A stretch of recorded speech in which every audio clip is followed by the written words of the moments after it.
Chapter number 3 और next topic is agrarian reforms और reforms in Indian agriculture. Indian agriculture को develop करने के लिए क्या क्या टेक्निक्स यूज़ की गई थी, क्या क्या रिफॉर्म्स हैं वो बनाए गए थे। With a view of tackling the problems of Indian agriculture, the government has taken a series of reforms measures since independence. क्या इंडिपेंडेंस को ध्यान में रखते हुए उस टाइम पे एग्रीकल्चर को डेवलप करने के लिए गवर्नमेंट ने काफ़ी स्टेप्स जो है वो उठाए, जैसे कि एग्रेरियन रिफॉर्म्स के नाम से जाना जाता है। एग्रेरियन रिफॉर्म्स को फर्दर 3 पार्ट्स में क्लासीफाई किया गया है: technical reforms, institutional reforms, also called land reforms and general reforms. सबसे पहले हम टेक्निकल रिफॉर्म्स को डिस्कस करेंगे, जिसमें फर्दर 5 पॉइंट्स हैं। जिसका फर्स्ट पॉइंट है use of H V Y seeds. H V Y seeds हो गया high yielding variety of seeds. ठीक है, ऐसे सीड्स की डेवलपमेंट 1965 में की गई, जिससे कि जो प्रोडक्शन है उसे इंक्रीज़ किया जा सके, जो क्रॉप की जो क्वालिटी है उसे इंक्रीज़ किया जा सके। स्पेशली रिलेटिंग अब एच वाई वी सीड्स जो है वो स्पेशली जो वीट, बाजरा, मेज़, राइस, ज्वार, कॉटन के लिए बनाए गए थे, प्रोड्यूस किए गए थे, ताकि जो इनकी प्रोडक्शन है उसमें इंक्रीमेंट हो सके, उसकी जो प्रोडक्टिविटी है वो इंक्रीज़ हो सके। और ये जो डेवलपमेंट है ये ग्रीन रेवोल्यूशन में भी काफ़ी हेल्प हुई थी इससे। Next is the use of chemical fertilisers, कि केमिकल फर्टिलाइज़र्स को यूज़ करना शुरू किया गया ताकि प्रोडक्टिविटी है वो ओवर द टाइम इंक्रीज़ हो सके। Third one is a use of insecticides and pesticides और क्रॉप फॉर क्रॉप प्रोटेक्शन। जो क्रॉप प्रोटेक्शन के लिए, जैसा आजकल आपने देखा होगा, जैसा स्प्रे वगैरह करते हैं क्रॉप प्रोटेक्शन के लिए, क्रॉप को फसलों को बचाने के लिए, ताकि उस पर कीड़ा ना लग जाए। पेस्टिसाइड्स और इंसेक्टिसाइड्स का स्प्रे करना शुरू किया गया, किस चीज़ के लिए, ताकि क्रॉप्स पे कीड़ा वगैरह जो पेस्ट है वो ना लग सकें। Next is the significant scientific farm management practices. जो साइंटिफिक टेक्निक से फार्मिंग जो है वो करनी शुरू कर दी गई, जैसा कि साइंटिफिक तरीके से क्या हमें किस मिट्टी में कौन सी क्रॉप लगानी चाहिए, उनकी क्या जो हम बीज यूज़ कर रहे हैं, जो सीड्स यूज़ कर रहे हैं, उसकी क्या क्वालिटी होनी चाहिए। जो भी है हमने फसल को बोने से पहले मिट्टी को करना शुरू कर दिया, मिट्टी को लूज़ करना शुरू किया उसे, ताकि मिट्टी में जो हवा की क्रॉसिंग है वो हो सके। फिर rotation of crop, selection of seeds, use of fertiliser decides other, ये सारी टेक्निक्स जो है वो यूज़ की ताकि प्रोडक्टिविटी में इंक्रीमेंट हो सके। और लास्ट पॉइंट है मैकेनिसाइज्ड मीन्स ऑफ कल्टीवेशन। जो कल्टीवेशन है उसके अलग अलग मीन्स, जो अलग अलग तरीके जो हैं वो यूज़ करने शुरू कर दिए गए।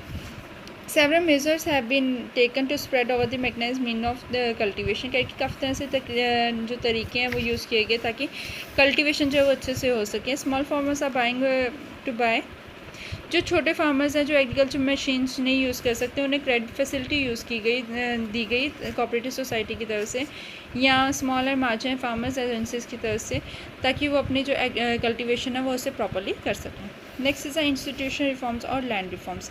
अब लैंड रिफॉर्म्स के अंडर कौन कौन से पॉइंट आते हैं?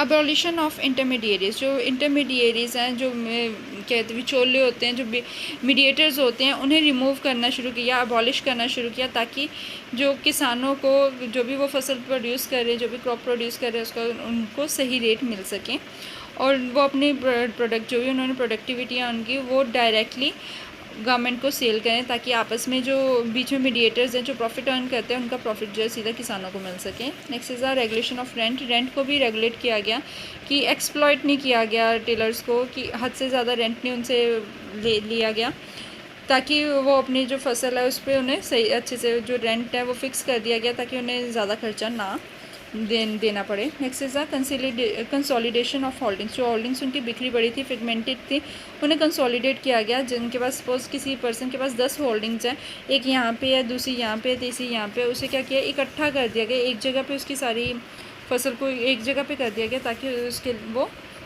कोई भी टेक्निक अगर यूज़ करनी है या इरिगेशन करनी है, कल्टीवेशन करनी है, तो उसके लिए ईजी हो जाए। Next is the ceiling of land holdings. कि लैंड होल्डिंग्स को सील कर दिया गया, जो एक्सेसिव लैंड है वो गवर्नमेंट को दे दी गई, और जो स्मॉल होल्डर्स हैं उनमें लैंड्स को रीडिस्ट्रीब्यूट किया गया, ताकि कोई भी जो स्मॉल होल्डर्स है वो गरीबी रेखा से नीचे ना रहें। Fifth point is cooperative farming की गई। कोऑपरेटिव फार्मिंग में क्या है कि जो स्मॉल होल्डर्स हैं उनकी फार्मिंग, उन्हें कलेक्टिवली उन्हें फार्मिंग करवाई गई ताकि वो उन्हें इंडिविजुअली कोई मशीन जो है वो परचेज़ ना करना पड़े, ट्रैक्टर ना परचेज़ करना पड़े, बल्कि उनके बेसिस पे कोऑपरेटिव सोसाइटी वो सारा सामान परचेज़ करती हैं और उन्हें कम रेट पे उन्हें वो टेक्निक यूज़ करने के लिए देती हैं। Next is the general reforms. General reforms में फर्स्ट पॉइंट है एक्सपेंशन ऑफ इरीगेशन फैसिलिटीज़। जो इरीगेशन फैसिलिटीज़ है उसे एक्सपेंड किया गया with a view to rising productivity in agriculture. Irrigation facilities have been expanded. जो इरीगेशन की फैसिलिटीज़ हैं उसे एक्सपेंड किया गया। सेवरल मेजर माइनर प्रोजेक्ट्स जो है वो लॉन्च किए गए कंट्री में ताकि इरीगेशन को इंक्रीज़ किया जाए, उसे एक्सपेंड किया जाए। क्या कि 1951 में जो 17% थी परमानेंट मीन ऑफ इरीगेशन, वहाँ पे 45% जो है वो कल्टीवेशन होती है। Next is the provision of credit.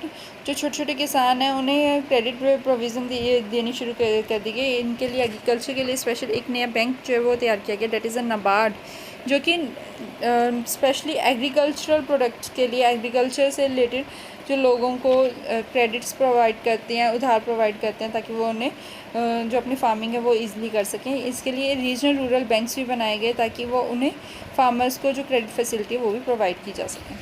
Next is the regulated market and cooperative marketing society. Specially agriculture के लिए कोऑपरेटिव मार्केट सोसाइटीज़ बनाई गई, रेगुलेटेड मार्केट्स बनाई गई जहाँ पे लोग अपनी फसल जो है एक फ़िक्स्ड प्राइस पे सेल कर सकते थे। अगर क्वालिटी के ऊपर डिपेंडेंट होती थी कि क्या प्राइस जो है वो होगा और कितने किलो जो है वो कितने रुपए में बिकेंगे। Next is the price support policy. इस पॉलिसी में गवर्नमेंट ने एक मिनिमम जो है वो प्राइस पहले से फिक्स किया गया था जो फार्मर प्रोड्यूस, और ताकि वो जो अपनी अनसर्टेनिटीज़ हैं मार्केट की उससे अपने आप को बचा सकें। ठीक है, उसके बाद नेक्स्ट टॉपिक है अचीवमेंट ऑफ एग्रेरियन रिफॉर्म्स। जो एग्रेरियन रिफॉर्म्स ने क्या अचीव किया, जो भी हमने ये 3 तरह की रिफॉर्म्स पढ़े हैं, जनरल रिफॉर्म्स पढ़ी हैं, टेक्निकल रिफॉर्म्स पढ़ी है, लैंड रिफॉर्म्स पढ़ी हैं, इसकी इन रिटर्न क्या अचीवमेंट हुई थी।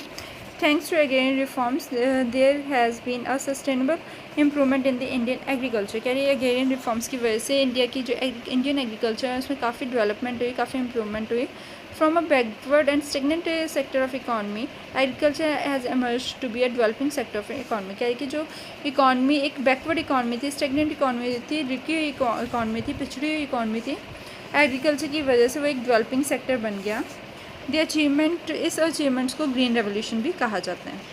Here the term green refers to the crops, क्योंकि क्रॉप्स हरी होती हैं तो हरियाली को ग्रीन कहा गया है। And revolution means sport, revolution मतलब क्रांति। Together this term implies a spurt in crops production. जो क्रॉप्स की जो प्रोडक्शन है उसमें जो क्रांति आई है, उसमें जो चेंजेस आए हैं, that is known as green revolution. It has started happening in India in the year 1967 to 68। जो ग्रीन रेवोल्यूशन वो स्टार्ट हुई थी 1967-68 में, और जिसकी वजह से फूड ग्रेन प्रोडक्शन जो है नियरली 25% तक इंक्रीज़ हुई और इंडिया जो है सेल्फ सफिशिएंट हुआ ताकि वो फूड ग्रेन्स के लिए अपने कंट्री के लिए खुद से प्रोड्यूस कर पाया, जिसके लिए पहले उन्हें दूसरी कंट्रीज़ पे डिपेंड होना पड़ता था। ग्रीन रेवोल्यूशन को इंडिया में 2 फेजेस उसके पाए जाते हैं। फेज़ 1 जो है वो मिड 60 से लेके मिड 70 तक था। During this phase scope of green revolution was restricted largely to wheat and rice growing regions of country. क्या है कि जो पहले है वो ग्रीन रेवोल्यूशन का एरिया जो है वो लिमिटेड था, वो सिर्फ उन्हीं रीजन्स में ग्रीन रेवोल्यूशन है जिसमें वीट या राइस जो है वो ग्रो किए जाते थे। This includes the state Punjab, Andhra Pradesh and Tamil Nadu. In phase 2 mid 70s and 80s, जो फेज़ 2 मिड 70 से मिड 80s तक था, जो कि वाइड स्प्रेड हो गया, मतलब जो पूरे ऑल ओवर इंडिया में इसे अप्लाई किया गया, जिसमें जो कि काफ़ी सारी क्रॉप्स इसमें लाई गई थी। फर्स्ट फेज़ में सिर्फ राइस एंड वीट थी और सेकंड फेज़ में काफ़ी सारी क्रॉप्स आई थी। इसमें अब कुछ फीचर्स हम स्टडी करेंगे, that is the spurt in crop productivity. जो क्रॉप की प्रोडक्टिविटी है उसमें काफ़ी ज़्यादा जंप आया, काफ़ी मतलब जो प्रोडक्शन है वो काफ़ी ज़्यादा इंक्रीज़ हो गई। यहाँ पे आपको अलग अलग प्रोडक्शन के दिए गए हैं। 2018-19 में 660 किलोग्राम्स जो थी 3408 किलोग्राम्स पर हेक्टेयर थे 18-19 में, जो कि 660 किलोग्राम थे 1951 में। कितने चेंजेस आ गए, अबाउट 500 to 600% चेंजेस आए हैं। राइस की, और जो वीट की है वो 2665 kg थे पर हेक्टेयर 2018-19 में, और जो कि पहले 665 kg पर हेक्टेयर थे 1951 में। सेम एज के आपको चेंजेस बताए गए हैं। Next is a substantial rise in acreage that is a area under cultivation. कह रहे हैं कि जो केमिकल फर्टिलाइज़र्स यूज़ किए थे या HYV टेक्नोलॉजी यूज़ की गई, जो बीज होते हैं, सीड्स होते हैं, वो अच्छी टेक्नोलॉजी के यूज़ करने शुरू कर दिए। उससे क्या हुआ, जो कल्टीवेशन, सोइंग और हार्वेस्टिंग का जो टाइम पीरियड है वो काफ़ी ज़्यादा कम हो गया। सोइंग मतलब बीजना, हार्वेस्टिंग मतलब काटना, जो इसका टाइम पीरियड है वो काफ़ी कम हो गया, जिसकी वजह से एक सीज़न में वो 2 से 3 बार फसलें लगा सकते थे। Next is a shift from substance farming to commercial farming. जो लोग हैं उन्होंने सब्सटेंशियल फार्मिंग से कमर्शियल फार्मिंग पे शिफ्ट होना शुरू कर दिया। मतलब जहाँ पे लोग अपने घर के लिए, सिर्फ गुजारे के लिए फार्मिंग करते थे, वहाँ से उन्होंने अपने प्रॉफिट मोटिव के लिए भी फार्मिंग करनी शुरू कर दी। अपने लिए उगाने से, जहाँ पे लोग सिर्फ अपने लिए उगाते थे, वहाँ पे उन्होंने दूसरों के लिए भी जो फार्मिंग है वो करनी शुरू कर दी, जिससे क्या है, लोगों को इनकम अर्न होनी शुरू हो गई, और इनकम अर्न के साथ साथ उनका प्रॉफिट भी इंक्रीज़ होना शुरू हो गया, जिससे सोसाइटी की ग्रोथ और डेवलपमेंट हुई। Next is a change in the farmers outlook. Farmers outlook मतलब कि जहाँ पे लोग सिर्फ अपने लिए उगाते थे, अपने लिए फार्मिंग करते थे, अब वो बिज़नेस में आ गए, कमर्शियल वेंचर्स में आना शुरू हो गए, जिसकी वजह से उनकी जो आउटलुक है, उनकी जो इमेज है वो भी चेंज होनी शुरू हो गई। Next is the self sufficiency in food grain production. India जो पहले क्रॉप्स के लिए, फूड ग्रेन्स के लिए दूसरी कंट्रीज़ पे डिपेंडेंट था, फिर धीरे धीरे इंडिया जो है सेल्फ सफिशेंट हो गया, उससे दूसरी कंट्री से फूड ग्रेन्स के लिए जो बेसिक नीड्स हैं उसके लिए दूसरी कंट्रीज़ पे डिपेंड नहीं होना पड़ता अब। ठीक है। Next is the gains of green revolution. Green revolution के क्या क्या गेन्स थे? Significant but not sufficient. Importance है पर सफिशेंट नहीं है, मतलब कि क्या क्या लिमिटेशंस रह गई। Number first is limited crops. जो ग्रीन रेवोल्यूशन है वो लिमिटेड क्रॉप्स पे, जो जिसका मेन जो मोटिव था वो सिर्फ वीट और राइस को डेवलप करना था, मतलब उनकी प्रोडक्शन में इंक्रीमेंट हुई, बल्कि दूसरी जो प्रोडक्शन है कमर्शियल क्रॉप्स है, जैसे जूट, कॉटन, टी, इसकी प्रोडक्शन में कोई ज़्यादा फ़र्क नहीं पड़ा। Uneven spread. अनइवन स्प्रेड मतलब कि जो ग्रीन रेवोल्यूशन है वो पंजाब, हरियाणा, महाराष्ट्र, तमिलनाडु में काफ़ी अच्छा इम्पैक्ट पड़ा, पर यूपी, बिहार, मध्य प्रदेश और उड़ीसा में इसका कोई ज़्यादा फ़र्क, इस ग्रीन रेवोल्यूशन से कोई ज़्यादा असर नहीं हुआ। थर्ड है कि लिमिटेड फार्मिंग पॉपुलेशन। जो फार्मिंग पॉपुलेशन है वो काफ़ी लिमिटेड है। The bulk of the farming population in India consist small and marginal farmers. जो ज़्यादा फार्मर्स हैं इंडिया की, जो फार्मिंग पॉपुलेशन है वो मैक्सिमम छोटे फार्मर्स हैं, जो कि या मार्जिनल फार्मर्स हैं, जो कि ग्रीन रेवोल्यूशन को ज़्यादा अच्छे से इंजॉय नहीं कर पाए, जो HYV टेक्नोलॉजीज़ को नहीं यूज़ कर पाए, क्योंकि वो काफ़ी एक्सपेंसिव है और उनकी पहुँच से बाहर है। Fourth is economic divide. जो पुअर फार्मर हैं, जो रिच फार्मर हैं, वो काफ़ी रिच हो गए, क्योंकि उन्होंने काफ़ी HYV टेक्नोलॉजी यूज़ की, ग्रीन रेवोल्यूशन को अच्छे से अडॉप्ट किया। पर जो पुअर फार्मर्स हैं वो इस तरह की किसी भी टेक्निक को नहीं यूज़ कर पाए, क्योंकि वो काफ़ी कॉस्टली थी, जिसकी वजह से उनका जो पॉवर्टी जो है वो वाइड स्प्रेड हो गई। उनकी जो उधार है, वो लोन वगैरह जो है वो उनका और ज़्यादा बढ़ता गया, और किसानों ने सुसाइड करना भी शुरू कर दिया। Does India need another green revolution? आपको क्या लगता है कि इंडिया को और ग्रीन रेवोल्यूशन की ज़रूरत है? Yes is an obvious answer. हाँ, इंडिया को ग्रीन रेवोल्यूशन की ज़रूरत है, पर क्या पॉइंट्स ध्यान में रखने चाहिए कि फूड ग्रेन्स के साथ our food grain stocks are at a point of uncertainty. हमारे जो फूड ग्रेन्स अभी अनसर्टेन है, उसे सर्टेन किया जाए। जो हमारी प्रोडक्टिविटी स्टैंडर्ड्स है उसे और जो है वो पीक पोजीशन पे लाया जाए। जो पहले हमने अनइवन स्प्रेड है, जो कुछ स्टेट्स में ग्रीन रेवोल्यूशन का फ़ायदा हुआ है और कुछ स्टेट्स जो है वो ग्रीन रेवोल्यूशन से उन्हें कोई फ़ायदा नहीं हुआ, तो सभी स्टेट्स में ग्रीन रेवोल्यूशन का फ़ायदा होना चाहिए।